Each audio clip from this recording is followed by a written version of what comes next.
Bonsoir à tous et à toutes. Merci de nous rejoindre une fois sur Afro Info DC43 pour être informés de la situation sécuritaire de l'Est de la République démocratique du Congo où les combats s'intensifient entre la coalition RDF M23 et les patriotes Wazalendo appuyés par les forces armées de la République démocratique du Congo. Dans cette édition, nous allons nous focaliser dans la province du Sud Kivu, plus précisément dans les territoires des Fizi, voire même Uvira, où on signale les 13 nouveaux rendus M23 RDF et Twirwaneho à l'état-major du secteur opérationnel Sokola D, basé du côté des Uvira. Vous devez retenir que parmi ces rendus, il y a d'autres qui ont été capturés.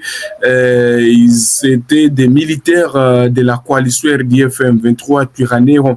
Alors, après plusieurs défections en masse dans les rats de la coalition RDF M23, leurs alliés Twirwaneho, le secteur opérationnel Sokola D du Sud Kivu, commandé par le général de brigade Tuviri Amouli a reçu dernièrement une nouvelle vague de rendus. Ces 13 éléments rendus ont été présentés dans son état-major basé au niveau d'Uvira, en provenance de Rugezi, puisque c'est à Rugezi où ils étaient capturés, les autres s'étaient rendus. Là, nous sommes dans le haut plateau de Minembwe, territoire des Fizi. Alors, ces rendus recrutés par force, certains témoignent la souffrance et le calvaire vécu dans les rats de la coalition RDF M23. Pour sa part, le numéro 1 des opérations Sokola décide Kivu, et là nous citons le général de brigade de Tuviri Amouli, rappelle encore une fois aux autres patriotes d'emboîter les pas et d'utiliser tous les moyens possibles de se rendre auprès des forces armées de la République démocratique du Congo pour défendre donc la patrie ensemble. Vous devez retenir que ces derniers temps, la coalition RDF ou beaucoup d'éléments de cette coalition RDF M23 sont en train de se rendre aux forces armées de la République démocratique du Congo et des jeunes résistants, que ce soit dans les territoires de Fizi, dans les territoires de Calais et que ce soit dans la province aussi du Nord Kivu. C'est ce qui se passe ces derniers temps. Alors, pour les détails, je vais vous laisser suivre dans ce reportage. Ces 13 éléments, après plusieurs défections en masse dans le rang de l'ennemi M23 AFC et leurs alliés MRDP Twirwaneho, le secteur opérationnel Sokola 2 Sud-Sud Kivu, commandé par le général de brigade Tuviri Amouli, a reçu dernièrement une nouvelle vague de rendus. Ces 13 éléments rendus ont été présentés ce samedi 1er novembre 2025 dans son état-major basé à Uvira, en provenance du Rugezi dans le haut plateau de Minembwe, territoire de Fizi. Ces rendus recrutés par force témoignent la souffrance et le calvaire vécu dans le rang de l'ennemi. Beaucoup d'entre nous étaient des élèves, beaucoup d'entre nous étaient des cultivateurs, beaucoup d'entre nous étaient des professeurs, en même temps enseignants, beaucoup d'entre nous étaient des humanitaires, mais nous avons recrutés par force. Donc ce sont des tracasseries seulement et des violences, parce qu'en Minembwe on faisait beaucoup de travaux forcés, il y avait beaucoup de violences. C'est pour laquelle nous avons trouvé l'importance de jouer le FARDC pour qu'on puisse quitter Minembwe. Pour sa part, le numéro 1 des opérations Sokola 2 Sud-Sud Kivu, le général de brigade Tuviri Amouli, rappelle encore une fois aux autres patriotes d'emboîter le pas et d'utiliser tous les moyens possibles de se rendre auprès de FARDC, l'armée régulière. Voilà, donc c'est ce que vous devez retenir de ces rendus du côté des Rugezi dans les hauts plateaux des Fizi Minembwe, comme ils ont témoigné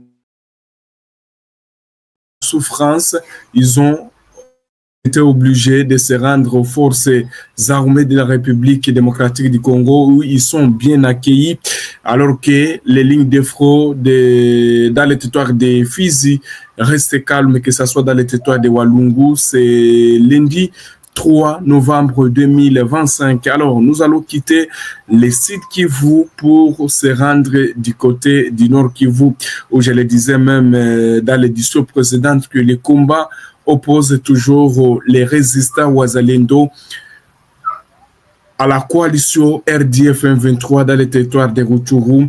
Selon plusieurs sources dans la région, Des temps combats se poursuivent toujours ce soir entre les volontaires pour la défense de la patrie Wazalendo contre la coalition RDF M23. Plusieurs positions de l'ennemi attaquées, des capturés, des morts et des blessés enregistrés. Et selon plusieurs sources, une vive tension a été donc observée du côté des Karambi, Kazuba et Katika. Les Wazalendo affrontent la coalition RDF M23, les combats intenses sont toujours en cours, la population reste en détresse et pour l'instant, nous ne disposons aucun bilan de ces affrontements qui sont en train de se passer du côté des Rutshuru.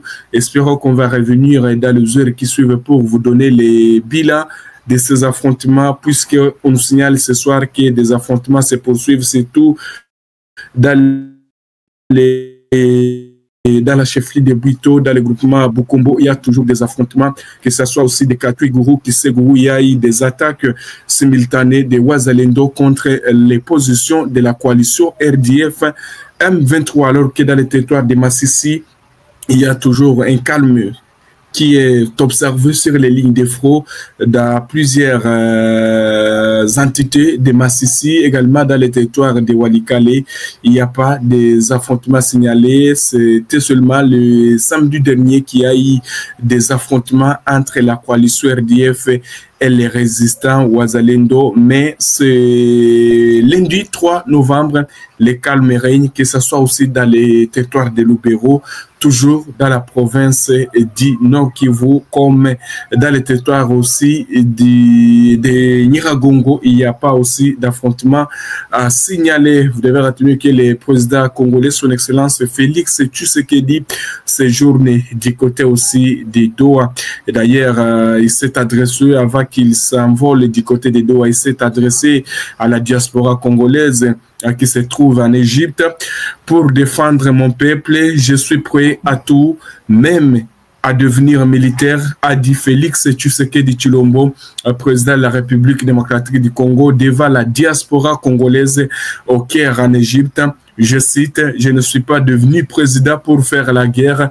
Nos populations ont besoin de paix et de développement. Je m'inscris pas dans cette logique de guerre », ajoute le chef de l'État cité par la presse présidentielle. Et au même moment, il a annoncé que les discussions entre la coalition RDF et AFC M23 pourrait encore commencer dans cette semaine du côté de Doha. Voilà, c'est ce que vous devez retenir concernant les informations de ce soir. Merci à tous nos téléspectateurs qui nous ont suivis dès le début jusqu'à la fin de cette édition. Restez connectés, les informations continuent sur toutes nos plateformes. Nous sommes arrivés à la fin de cette édition. Merci à vous de nous avoir suivis jusqu'ici. Si vous avez apprécié ces contenus, n'oubliez pas de vous abonner à notre chaîne, d'activer la cloche de notification pour ne rien manquer de nos prochaines vidéos. Likez et partagez cette vidéo. On se retrouve très prochainement. À bientôt.